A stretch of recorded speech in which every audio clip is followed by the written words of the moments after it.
Hi, everyone. Welcome to Tent Talk, the Farmers Market podcast. This podcast is all about farmers markets, how to increase your market business success while providing people with fresh food. Farmers markets are essential. Whether you're a farmers market manager or a small farmer or food maker selling at farmers markets, you have found just the right podcast. This week, we're discussing how to reestablish farmers market systems and protocols that we let slide. Modified over the last 15 months. All those modifications. I'm one of your hosts, Bridget Myers. I'm a longtime farmers market manager, Vendor 101 co-teacher, and the education coordinator at Farmers Market Pros. And I'm Kat Fields-White, Director of San Diego Markets, still an active farmers market manager, founder of Farmers Market Pros, and host of Intense, the Farmers Market Conference, coming up March 7th through 9th, 2022. The countdown begins. Yeah. That's right. And I'm Justine Marzoni-Mead, Tent Talk producer and marketing director for Farmers Market Pros.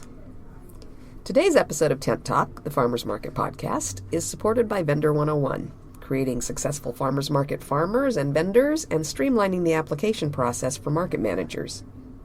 This self-paced online class helps potential vendors decide if farmers market life is right for them with a small investment of time and money.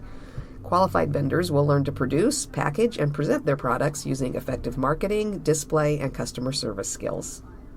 Working with market managers, educated vendors create thriving farmers markets. Find more information at vendor-101.com or by clicking the logo on the resource page at farmersmarketpros.com. Well, welcome back to Tent Talk, everyone. Today on our show, we're talking about reestablishing farmers market operation systems and protocols that may have fallen by the wayside as market managers have been focused, frazzled, and frantic on enforcing COVID regulations. Wah, wah. As many markets leave density limits, social distancing, and mask enforcement behind, hopefully forever, it's time to reinstate some standard farmers market systems and way of doing things that we abandoned during the insanity of the last year and a half. Wow, you are just preaching right now. I know. Get it out there. Oh my gosh, that's enough of that. I am ready to get back to those regulations, although as Justine said in her meme on our Instagram page, it's like, whoa, we don't have to do all those regulations anymore. And I'm like, we have to get back to running a farmer's market under regular times, which is no easy feat. It's no easy feat. So here we are. Let's take a second to give a shout out to National Farmers Market Week because we're in it right now. Whoop, whoop. Yay! It started It's the yesterday. most wonderful time of the year. That's right. Wonderful time of the year. Are all of you inviting your local policymakers and welcoming your shoppers to celebrate? Hope so. Pull out those party hats. It's our week to remind the whole country how important farmers and farmers markets are to their communities. Time to get tattoos of I Heart Farmers Market. That's right. Yes, either All those temporary things. or permanent. real. That's right. And share you. the week with the world. That's right. We're excited for this week. We love it. We do. Well, in the past, we've talked about the silver linings that have come out of farmers markets during COVID. There were a lot. There were plenty, There right? were. We had to streamline some things, so that We was did. nice. It forced us to streamline things. So online invoicing was a big one that we've been talking about for a long time. There were people doing that before Yeah, COVID. I know. It's like, We weren't. I swear we're the pros, but we were still collecting payment for rent on site. So That's there right. we go. Not anymore. Not anymore. That's all online now. That's right. Yep. The no pets rule. That's true. Yeah. Another thing that was in effect prior to COVID, Yeah. but that we had no enforcement capability of. There was a law, but it didn't give anybody the right to enforce Yeah. it. So Yes. during COVID, the city actually laid it down and said no pets at the farmers market, and so we got a chance to kind of get people used to that. Well, Yeah. and since the market was fenced in, we Right. could say don't bring your pet in. Now that the fences have come down, Yeah, a little dicey again. it's but I think better still. yes, I think it's Yeah. we got to really educate some people on why you shouldn't bring your pets to the farmers market. Is it a food business? Pets are not the most sanitary thing. It's like any other grocery store. Yeah. You don't take your pet there. Yeah, that's Pavement is the hot. talking point I'm going to keep hammering Yeah. home on social media. And when people ask, just like, you wouldn't bring your Great Dane to Whole Foods. So maybe don't bring him to the farmer's market. Yeah, and also we have a fair amount of shoppers that bring trained service animals that are providing a service for a disability. They're Yeah. there to help their owners do their weekly grocery shopping. They're working. They're working. This isn't And a festival pets or are a party. a distraction for them. Yeah, and so when Yeah. a pet comes in and is, sniffing the service animal or tripping people up with their leashes and things, it's really distracting. It makes it hard for service animals to work. It makes it hard for people and families to shop for groceries, which is our, main function at the farmers market. So, I mean, some people... I guess it depends on how big your farmer's market is, maybe. Yeah. But especially for us, with a large market, that can't be any fun for pets either. No, they always are stressed out. Oh, yeah. There's Yeah. so many people. And I mean, we're on smells. the city street, so it's pavement. It's hot in the summer. It's Yeah. hard on their little paws. So hot on the pavement. Yeah. I know that not all farmers markets are. Some farmers markets like Anti-pet. pets. That's right. Yeah, No, so I if like you're- look Maybe if through you're in a the park and you're a smaller market. Yeah, I look through the farmers market hashtag on Instagram all the time, and some farmers markets feature They do. heads Yeah, of the market. for sure. So Head of the market. to each And that's their okay. own. That's to each right. their own. But this is something that here in California, Here in California and at we large battle with. markets. Yeah. Large markets, Yeah. it's tough on We have a pets. regulation there's on the leashes are tricky for people don't see them. I'm always afraid those little dogs are going Yeah. to get tripped over. Yeah, I have seen at some other markets that can manage it and that have the space. They have a doggy daycare where a local doggy daycare will take up a couple booth spaces and you can drop your pet off while you shop. Yeah, that's fun. And that's always fun. That helps that local business, and then you can shop without your pet and other people can shop without your pet bothering them too. That too. So things like that, but I know that not all markets are like that, but it is something that we were able to kind of reinforce and do. And then just a better understanding of the role that market management plays in operating a market, both for the vendors and from the shopper's point of view. I think a lot of people just still didn't know that markets have a market manager. I Those don't know what pretty they tents think. just fall out of the sky. I've been managing a market for so long that I cannot fathom how people think that all those people just show up and A just lot of people still put think their that. tents Yeah. in perfect alignment and the street gets closed down. And who puts those barricades up? I think. Do they even think about that? They probably don't. You just don't farmers notice market those elves. details. Little barricade fairies. Well, you just, I'm sure that most shoppers just don't notice those details. Yeah. I mean, their don't eyes read are our distracted signs, by the that's for beautiful- sure. Okay, that's true. They don't even look at the barricade, so how would they even think Just about pass that? through them. True. But yeah, it was nice because we had to be the point people. We had to be, we had to interact with every single person that walked into the market. For better because or for worse, we counting had them to- in and counting them out. Exactly. So it was oh, who are you and why are you telling me these rules? It's well, we're the management. Yeah. This market has a manager. Who knew? So it made for a lot of great conversations. As many kind of terrible conversations we had to have, it made for some good interactions where we got to build relationships with shoppers and they showed their appreciation for us, and it was a mutual kind of, oh, okay, we're all part of this market. So Yeah. Well, obviously the farmers and vendors knew there was a manager. yeah. But I feel like maybe in the past, some of those farmers and vendors felt like basically what the manager did was scold them. Yeah. And demand payment. Demand payment, yeah. And I think this last year and a half kind of gave them a chance to see that we're also there to protect them. Yeah. Yeah. And to advocate for them and stand up for them. And I think they really appreciated, almost all of them, I think really appreciated all the roles that we had to play and who we had to deal with to make sure that they were still allowed to operate. So that was a silver lining, kind of a new appreciation, I think, between managers and farmers. Yeah, I Yeah. definitely feel like I kind of deepened my relationship with a lot of farmers and vendors at the market, just because we had to have some real talks about some things, and they were really appreciative for us. And And I think trauma bonding. It was trauma bonding. I and, think also being on both sides of it. I've been a vendor. I've been working at the market specifically during COVID, and I think that our vendors saw the staff working our butts off. Yeah. And we were on the front lines of people coming into the market and we were the ones that had to enforce all the hard rules. And I had so many vendors kind of just say thanks so much. You're doing a good job. And before we're at the market, sometimes it just looked like the market manager's just wandering around sampling food and saying hi to people and shaking hands and kissing babies, and it maybe from a vendor's point of view looked like it was an easy job because they didn't see all the behind the scenes stuff. This the last year plus, the vendors saw how hard the staff worked to keep the market open, and they saw the market managers cheerleading for them and answering their late night phone calls and emails, and Kind of being the first line of defense against people that were not cooperative. yeah, and lobbying for them in their local governments to keep the markets open. And so I think there was kind of this there seems just this little love fest going on, and in a way that it just wasn't there before COVID. Yeah, exactly. And I think moving forward, they'll have a better understanding that even though we're not enforcing like mask regulations and getting kind of yelled at about that frequently, we do have to handle other things like asking, buskers to leave, and, if we have music that's booked, or dealing with people that are upset that they, can't bring their dog, or that too many people have their dogs, or whatever. They got their car towed. It's like people are like, Yeah. oh my gosh, you guys are getting yelled at. How are you handling it? It's like, well, I have been yelled at before COVID restrictions, and you guys just didn't see it because you weren't looking or paying attention. So we just didn't know. It's just part of the job, and so people, I think, have a better understanding of how much effort goes into managing a market, and I think it'll just be better for everybody. And I had a deep appreciation for the vendors and farmers that like made it through this really tough year. They worked really hard, masked up all day, and they were afraid that their business wasn't going to make it. Maybe some of the markets that they participated in never reopened or were slow to reopen. And just kind of going through that together, I think, was a helpful experience moving forward.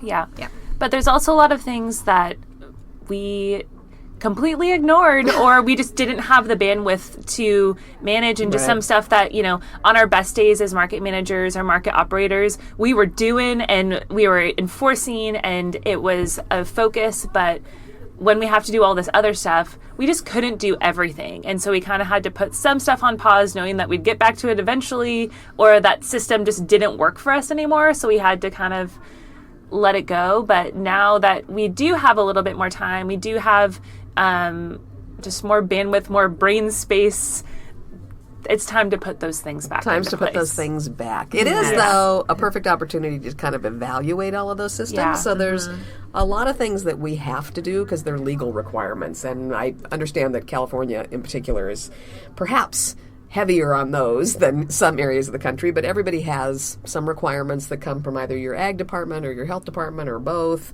from your state or your city. So those we have to do. We've got to reinstate. But there's a lot of rules and regulations also that are just rooted in the we've always done it this way theory. And for those, some of them are great, and we've always done it this way for a good reason. And some of them aren't. And, we've just always done it this way, and we haven't really thought about, is that really important? And, we had a good talk with Shiny Flannery from the Come Through Market in Portland on a few episodes ago, and some of those policies and procedures are just sort of de facto exclusionary. Yeah. So if we think through them and we think either the policy and procedure itself or just how we're expressing those, maybe we're keeping out people that would be a valuable part of our market, that would be a great addition to our market because the structure feels like they're not wanted. So it's a really good time while we're getting back to all of our regular rules and regulations and procedures, standard operating procedures. Let's think about each of those and think about why we do them and how we do them and whether we need to do them or whether they should be altered or adjusted in some way. Yeah, and we'll talk about these in a second, but there was a fair amount of attrition during COVID, whether with vendors or with staff. And so, especially when it comes to hiring or reaching out to looking for new vendors, I think especially the way that you have applications or where you're looking for vendors or where you're looking for staff, that can be an area for growth or an area where reassess the way that you've set up your vendor application, reassess the way that you're looking for new employees. And if you're not finding employees or vendors that are diverse or are offering different perspectives and point of views, and that's an area where you want your market to grow, maybe you just need to look at how you're reaching out to those people. Right. Yeah, for sure. Absolutely. I think that's so smart, and it's such a perfect opportunity to do it because we've all been sort of stirred up this last year and a half, and so it's a really easy time to kind of refine things as we go back to it. Yeah, and like Shiny was saying, like kind of do an audit on your market for inclusion. Like audit your policies, audit the way you operate your market. Like do a self-audit or bring someone in to take a look and say, am I missing something? Like how can I be more inclusive and how can I really bring in people that may not feel like they are welcome in this space? Because having those, you're missing out on those businesses that could be that so beautiful fantastic. Variety of things at your market that could make it better. Yeah. And could bring in a different population of shoppers. Yeah. And we also noticed during COVID, there's just a lot of new market managers out there. We've been talking about this for a couple months, but don't let we've always done it this way. You don't have to inherit that from the market manager before you. If you're a new market manager, try something new. Maybe something different works for you, even if it's a similar policy, it's just communicated differently, or, try something new and you might get really amazing results. Yeah. Just listen to what's out there, and then, make those kind of positive changes moving forward. There's so many to do. There's so many. So one of the things that I think got really tumbled around during the whole COVID period was attendance. So we're usually pretty hardcore on the grocery side about making sure that vendors are there every single week, because it aggravates the heck out of shoppers if they have their grocery list and they come to buy that guacamole that they always get, or that bread that their kid will eat and won't eat any other bread, and that vendor's out that week. Yeah. So we're probably going to keep that on the grocery side. Yeah. Obviously, during COVID, if you had a cough or you had a little bit of a fever, we let you stay home. And so there was a lot of vendors calling out last minute that we wouldn't have tolerated in the past. We would have said, okay, 3 strikes on that action, and we're going to have to limit your reservation because you're frustrating the shoppers. We couldn't really do a lot of that during COVID, because if you were the slightest bit sick, we didn't want you there until you figured out what was up. Yeah. Did you have COVID? Were you contagious? We had to get a lot more lax on that. Yeah. So now we're working our way back to that, and the vendors don't quite have their heads around it yet, and a lot of people that were new vendors that started during COVID never experienced that really hardcore, these are the attendance policies, and we really don't. They've never felt the wrath. Okay. I was trying to put it more nicely, but all right, you're right. Cat's wrath has not rained down upon them. That's right. But it's more like have a backup person trained, so if you are feeling, we don't want them to come to the market sick anyways under normal circumstances, but usually where it's like you have to have a backup person that you can call to cover for you. And so during COVID, it's like, okay, well, there's not a lot of people available, or a lot of people don't feel safe working at the market, during the thick of it, so we kind of let that stuff slide. But now we're like, you absolutely have to have a backup plan. Yeah. This is your business, and you have to act professional. Because we have to act in the best interest of the whole market. And if a shopper is frustrated because a vendor is kind of flaky about being there on a regular basis, a shopper that's frustrated with a vendor psychologically carries over that disappointment in the whole market. Yes. And they'll say, well, you know what, this just isn't going to work for me as my weekly shopping trip. I'm going to have to go back to Trader Joe's or back to Ralph's or whatever. Because their stuff's always on the shelf. Because, they're always open. Yeah, their jam doesn't call out sick. Right, the jam shelf doesn't close down that week. So that's important. But I will say, going back in, I have let some non-food vendors or prepared food vendors that don't necessarily have to be there every week set up alternate week schedules and that kind of thing. So that's working better for some people. And so we are thinking through our attendance policies. You still can't call out last minute no matter what category you're in. That's just not fair. Because somebody else would like to use that space if you're not going to be there. But we are kind of thinking through which is it important for every single category of vendor to be there every single week, or can they alternate with another vendor and come every other week? And vendors that are listening, and also market managers, we have always said this, and I'll say it on repeat. Vendors that call out at the last minute, they say, oh, well, I'll pay for the space. And we have to go through this big explanation. It's not about you paying for it. Obviously, we need, the payment from vendors to operate the market, but you being out, the payment isn't the big deal. It's that your product is missing from the market that day.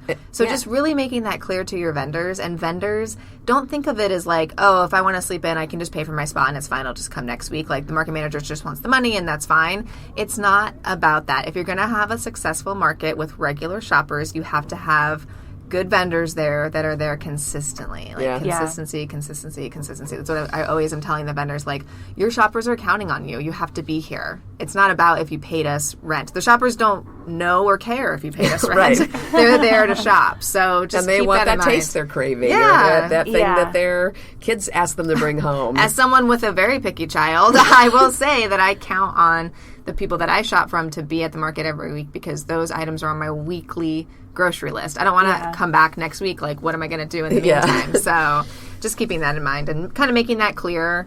And I know we're going to talk about rules and regulations to vendors later on, but just kind of making that clear. Absolutely. About attendance, So vendor setup, this is an interesting one because since we had to fence the whole market to count people in and out, it was pretty easy to get across to vendors that you have to be there on time, because if you're not there on time, the market's fenced in and there's no way for you to get in or to unload and then get out. So that actually sort of helped us get people to set up on time. Well, so now that those fences aren't there, it's a matter of reminding people that, yes, you still have to be set up on time. Again, going back to expectations of shoppers. So if somebody's trying to get their groceries done before they take their kid to Little League or before they go to work, you got to be open right when we open, and you have to be open all the way to when we close. Somebody had to go to soccer, or they're just getting off work and they're running to get their groceries before we close.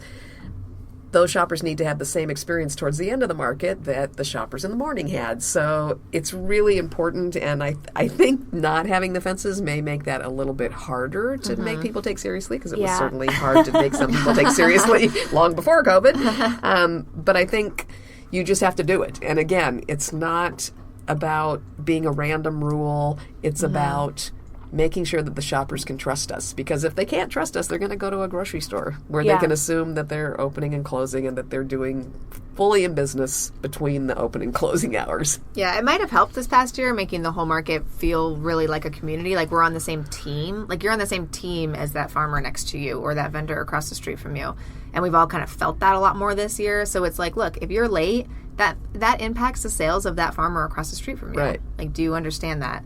Please, we're on a team here. This is a team sport. Like everyone, you're your own business, but we all have to play by the same rules, or else it's just not going to work. Yeah. And shoppers are going to get frustrated. And as a market manager, you just have to remember to explain that. Yeah. So, we've talked before that shoppers look at the market, they have no idea about all the behind-the-scenes things. The same is true, really, to an extent, for farmers and vendors. They don't know why we made this rule, and it may be that you'll have it a lot easier enforcing those rules if you explain to them clearly why you made it. This is the effect that it has on shoppers if you're not here on time. This is the effect that it has on shoppers if you're not here at all. Yeah. And this is the effect it has on the market as a whole, your business, the business next to you, the business across the street from you, if this doesn't happen, because the shoppers get frustrated and they shop somewhere else. It's it's the same thing we've used about being open rain or shine in the past. So it's take the time, remember that you got a lot of new vendors this year. Take the time to remember you've got a lot of new team members on a lot of markets. And so making sure that your team understands the reasoning behind each of those rules is important too. It'll make it easier for them to feel like it's important to enforce the rules. It'll make it easier for them to explain it to the vendors. Yeah, and I think that's another silver lining. We have this later down in our outline, but I'm going to bump it up because we have a chunk of vendors that all they know is COVID times. I know. Yes. And I think staff. And staff. And so I think that's actually going to really play into our favor, and the favor of the market is that now there's all these people that all they know are these rules, and they're just going to keep doing them, and they're not going to get lazy, or they're not going to get relaxed. They're going to keep showing up on time and keep doing all these things, and they have this background of this crazy farmers market experience, and they know how important the market is, and they know how in order for the whole thing to work and the whole market to be holistically healthy, all these different parts have to work all together. So my fingers are crossed. I mean, on Saturdays are going to be our first post-COVID era farmers market, and I'm hoping that it goes, that everybody just is all on the same team. We're recording this far in advance. I'm really far. The time-space continuum is right. Hazy here, which is typical of this whole last year. Yeah. I'm being optimistic. That's right. Yes. Yes. So, we have vendors that have never sampled at the market before because they joined the market during COVID, and sampling was not allowed. So that's been an interesting thing, really. Yeah. When we went back to sampling a couple weeks ago, it's been a whole deal with vendors, because some vendors were just itching to get back to sampling. Their whole mindset was that it's been bad for their business this year that they couldn't sample. Yeah. And we had to get some of them to kind of think through that and think, what does it cost you to sample? What's the cost of goods on all those samples that you're putting out? The good news is, because there's still some things about hygiene and such, we put out a whole set of sampling protocols that you have to follow. Yeah. So you cannot put out a buffet line and just let people dip in on their own because of a hygiene thing. You don't want people's... Bubba Foods. You don't want people doing that. You still don't, even though we've established that COVID isn't so much hand-to-hand contact, it's still... But colds and flus are, like, there are other things that should not be so health department touching things. wants us to be more conscious of that. And so we've insisted that vendors do sampling in a way that requires the vendor to hand a sample to a customer as opposed to letting customers kind of rummage around on their own to get samples. But the fact is, that's always been best practices. It's always been gross. Yeah, well, the buffet thing's always been gross. Yes. And the effectiveness of samples in terms of making a sale is magnified hugely by combining eye contact and explanation with that sample. Yeah. So letting somebody dip into that hummus with a chip and walk away. Okay, it's great tasting hummus. They might buy it because they tasted it. Or you may have just given them a snack. Yeah, exactly. But the effect of putting it on a little wooden spoon and handing it to them and saying, what do you think? Do you like that? Or would you like something more spicy? Or do you like more of a pesto flavor?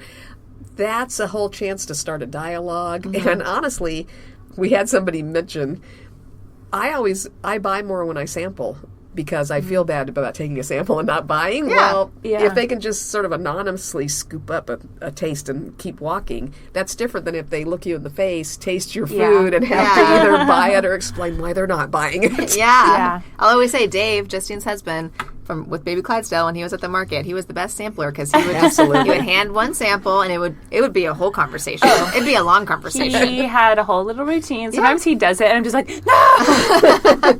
But I bet he sold to almost everybody he sampled to because it was like a discussion. The product was also delicious and people ended up really loving it.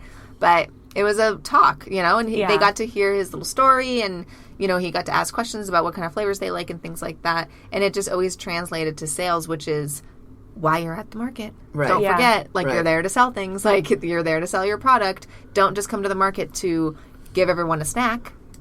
You're not going to make a profit. Right. Yeah. You just have to. That's very generous of you, but the purpose of sampling is as part of a sales method. Yes, it has to be you have to look at the whole picture together. Deliberate. And samples are great. And as a farmer's market shopper, sometimes I do want to sample because I want to be like, I'm a little particular about this type of food. I don't, I only like certain tastes or I don't really like super spicy stuff. So I want to try it. Mm-hmm. But, then I have that conversation and then I can say, what, I'm really sorry. This is too spicy for me. I wouldn't eat the whole thing, but thank you so much. Your packaging's beautiful and, customers can move on. They don't have to buy from you, but then you get to talk to them. And then maybe I'll go tell my friend who does like spicy stuff, hey, this market vendor has a great product. You should go buy from them because I've had a conversation with you and you told me about your story and I didn't just swoop by and scoop it up and spit it out because it was too spicy down the line. It's had the talk, had that memory. You feel bonded. Yeah. We do have a farmer that charges way more for their strawberries than hardly anybody charges for theirs, and they were really frustrated that they couldn't sample during the year because they said so many people will pay for this particular variety of strawberries. They're certified organic. They're delicious. Mm-hmm. They said we've never had a problem selling them if people could taste them because they taste the difference. And without tasting the difference, it's hard to justify the price difference. So, sometimes sampling does make a ton of sense. We've had other vendors that have said, my sales were down by X amount, but my cost of sampling was X amount times 2. Mm-hmm. And so for me, the better thing is to not sample. I won't sell quite as much, but I'm spending all the extra sales money that I make on the cost of goods of actually sampling. So it's sometimes bringing back rules is a really good time to get people to examine why they're doing something and does it really make business sense? Yeah.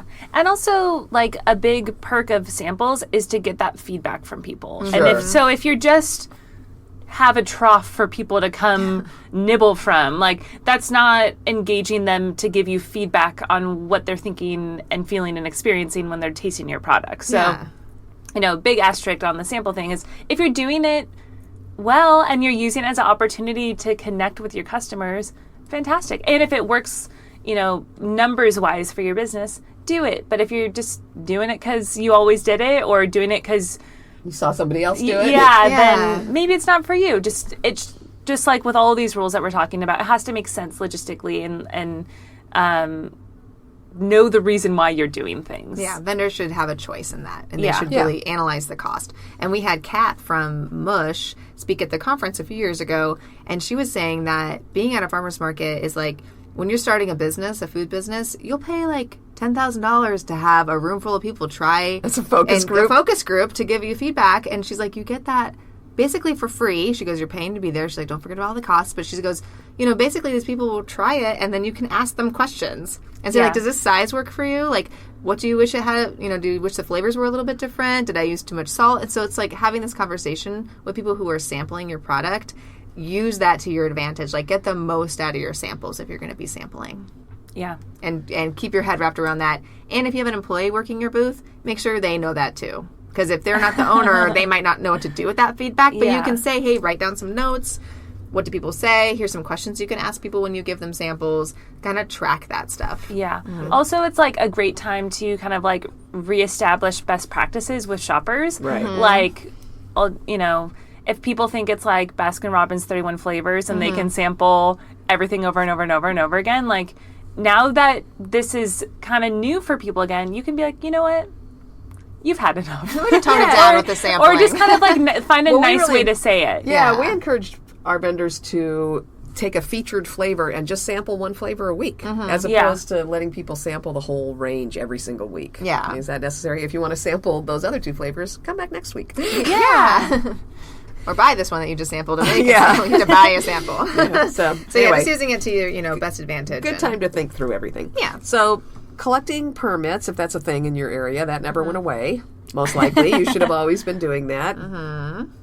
Making sure that you have a certificate of insurance from each vendor, and we've had wonderful insurance people speak at the conference. Yes, we have not. I will say we have not slacked on that part because during COVID, we haven't slacked on that part, but I think some people have. Yes. I mean, and we probably have slacked on things like double checking that permits haven't expired on some of our existing vendors. Not so much the new vendors coming in, but just the usual kind of red flag each month system that we have set up to check on permit expirations and things. Life was just overwhelming, and so we missed some of that. So just a reminder that you want to make sure those protocols are in place and that you have a system for checking to make sure people's stuff isn't expiring and that it's in place. And I know a lot of people are taking in a lot of new vendors right now because some of our old vendors were not in suspended animation waiting to come back after a lot of them weren't allowed to vend for a while. As you're taking in a lot of new vendors, remember what that procedure is. Don't be in such a rush to fill those spaces that you're skipping over things that really are important to protect you and to protect them. For sure. And some of our agencies, at least here in San Diego County, which we have lots of agencies, they extended permit deadlines, and so you have to kind of look and see like when were these things due, and as a market manager you probably have a relationship with those agencies anyways, so just making sure that everyone's up to date. And it's a good time to just tell your vendors like, hey, since we're getting back to quote normal protocols here at the market, we are going to be doing like a permit and certificate and insurance audit. We just need all your stuff. And then even if they're like, oh, I sent it to you, just say, hey, we just send it to us again. We're getting everything at once, because that's buried 3,000 emails ago. So it's a good time to do that overall audit too. For sure. Yeah, for sure. Yeah. Staff and volunteers, kind of the same things. Like, yes, we were getting paperwork done. Volunteers, I know of markets across the country that put on literally dozens of volunteers to handle drive-through markets and packing food and all that stuff. And it's possible in that whole rush that maybe you didn't get volunteer waivers signed. You want that document that says that you're not creating an employment relationship and that they're doing something different from what your paid staff does. Make sure you stay inside those labor laws. So any of that paperwork that needs to be done, but you were just frankly dealing with not enough hours in the day, now's the time to go back and clean some of that stuff up, make sure that your files are up to date, make sure that everything's clean and tidy. And I'm sure we're the only ones, but just in case you had any of this happen, if you hired people as staff or as volunteers during COVID because all of a sudden you needed way more staff than you've ever had in the past. Like quadruple what you always had. Right. It may be that you didn't spend as much time as you used to in the past training those folks. Yeah. And the training that you did give them was on counting people in and out of the market and how to deal with conflict resolution when somebody didn't want to wear a mask. Yeah. Now's your chance to go back and kind of clean up that training, spiff it up, teach them about all the reasons for the standard rules that you have in place, and make sure you walk through and give them enough information to shine at their jobs. Yeah. For now, shining has been a matter of showing up.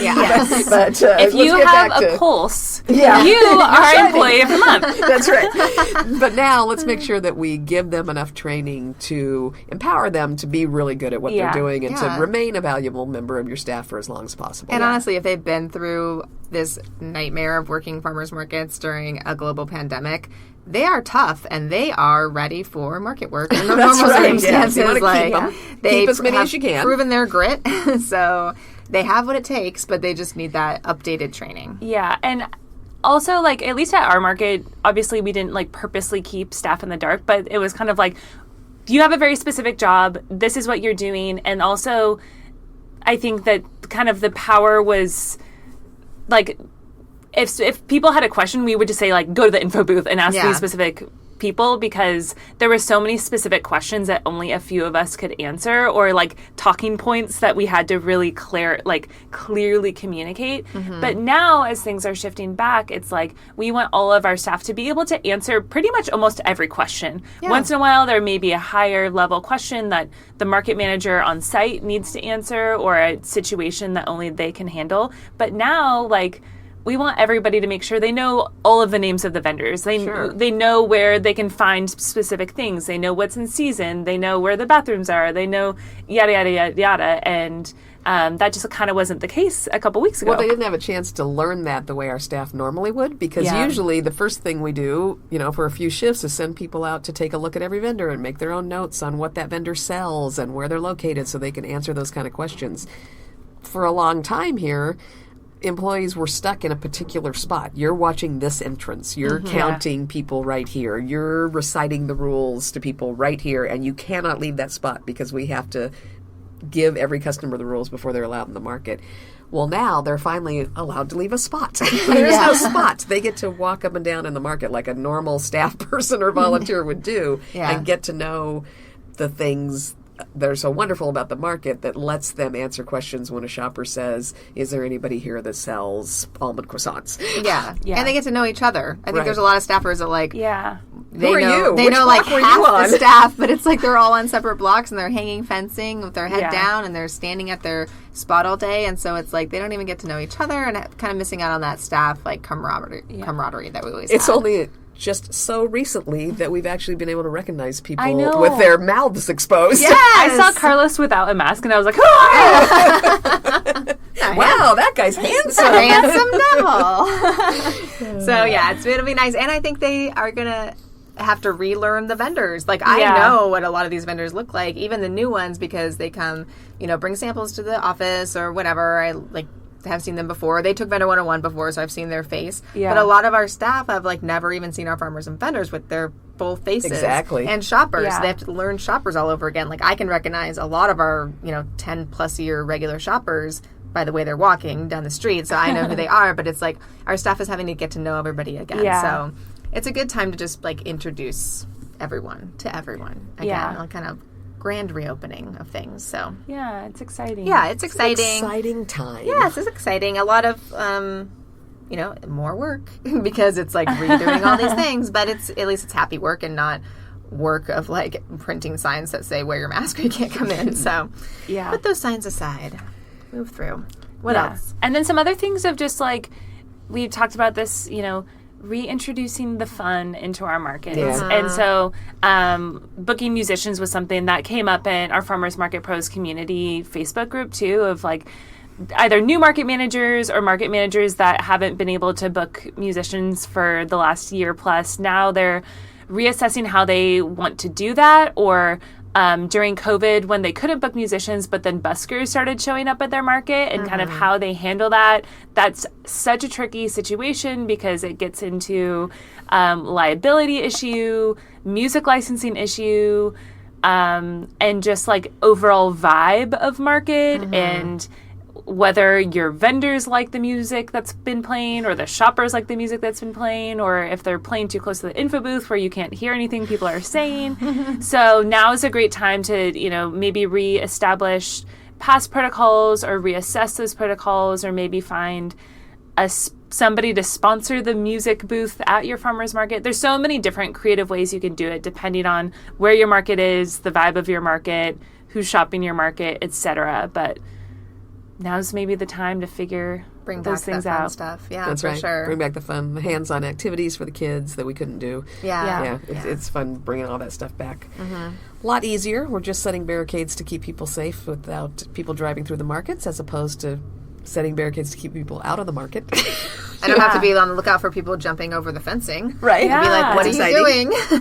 And we don't do this at our market, but a lot of farmers markets have seating inside their market for people to sit down and enjoy food, or for people that can't walk a super long way without taking little rests. So I've been noticing on social media that some markets are reestablishing those or finding different places to put them than they did before. So maybe that's something, and again, another thing you have to train your staff to do. Right. Yeah. And evaluate whether or not you want to do it. So it's a whole... There's huge advantages to having a seating area where people can buy food and sit down and talk to their neighbors and friends. And also, do you want people to sit down, or do you want them to keep moving through and grocery shopping and, supporting those vendors? So it's all kinds of things that you can think through and reevaluate as you move forward. Different philosophies for different types of markets, and also for different types of day. It seems like a lot of evening markets where you're kind of encouraging people to come eat dinner, grab a couple groceries, go home, where daytime markets might be a little bit more grocery shopping focused. Move on through. So it really depends. Yeah. So lots of things to think about. Now I'm like just thinking about my own to-do list in my head right now. Are you? Yes. Adding those up. Yeah. All right. But it's nice, though. It's nice to be moving this way instead of the other way with our thinking about rules and regulations and things to enforce and things to discuss with vendors and getting out those new vendor guidelines and things like that, to kind of moving in a more positive direction and not so much like no. We can start saying yes to stuff and just evaluating what we still want to say no to, but that will help the market kind of function best. Yeah. Or as Shiny would say, we don't do that here. Yeah, we don't do that here. We don't do that here. I'm going to use that. Also a good time, because you're having to refill a lot of vendor spaces, I'll bet, to kind of examine your matrix for vendors. So you kind of got to look at, in the past, maybe you had so many jam vendors, you didn't need any more jam vendors, and it's time to look around and say, oh, where are we in each category now? Because you have had people leave. So you know who to recruit, who to take back in. Do you want to introduce some new criteria, like a certain percentage of local ingredients in your food? So this is a good time to reevaluate all that, because you maybe don't have some of those vendors that didn't meet your higher philosophical criteria that you developed in your head, and didn't want to kick anybody out. But since you've got some people missing anyway, this is a time that you can bring those new vendors in that meet all those points that you're looking for. Sure. Yeah. All right. It's a new era. No. We're ready. It's a new old era. We're ready, right, guys? Back to the old in a whole new way. That's right. Thanks for listening today, and big thanks to Vendor 101 for supporting new farmers and vendors, saving market managers time, and helping farmers markets thrive, and for their support of Tent Talk, the Farmers Market podcast. Find more information by clicking the Vendor 101 logo on the resource page at farmersmarketpros.com. Farmers markets are all about connection, and all of us, operators, farmers, and vendors, keep learning. Join us at the 6th Annual Intense the Farmers Market Conference in San Diego, California on March 7th, 8th, and 9th, 2022 to grow your market and your community. Connect over in our private Facebook group, the Farmers Market Pros community, with active farmers market managers and participants. You can also message us on Instagram at Farmers Market Pros or email us at connect@farmersmarketpros.com. To further your farmers market education, check out our online courses at farmersmarketpros.com. Thanks so much for listening to Tent Talk. Please leave us a review wherever you access your podcasts, and be sure you subscribe so you don't miss the next episode. Tent Talk, the Farmers Market podcast, is proudly produced by Farmers Market Pros, where passion meets profit. Today's episode was recorded and edited by Justine Marzoni Mead. Original music by David Mead. Thank you so much for listening today, and we'll have another great episode next week. Tune in.